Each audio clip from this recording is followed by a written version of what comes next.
When, My mother was a lawyer. Yeah. That, that helps. but how did acting come about? When were you first introduced to acting? Well, To the theater? well, actually, like all things, it came from a mom. She would, she laid out in front of me a number of pathways when I was young.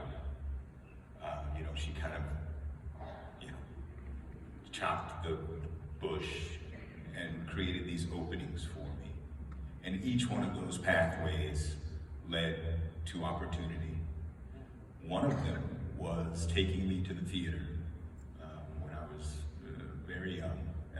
And those were some of the most memorable evenings of my childhood.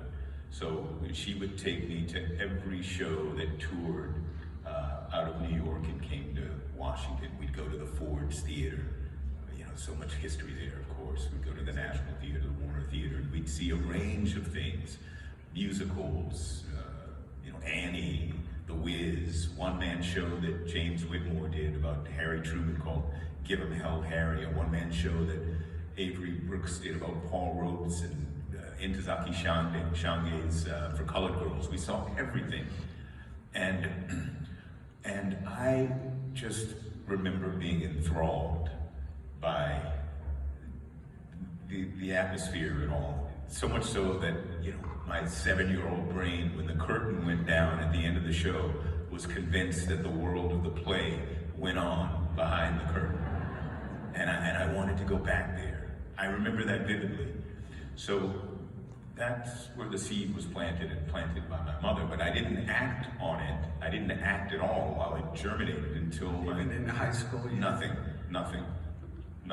I was I think I was a little anxious. I was afraid of it for whatever reason. In fact, I started acting my junior year of college, but the actor when I was in school, who I knew from the time I was 9 years old until we graduated together, he would do all the plays.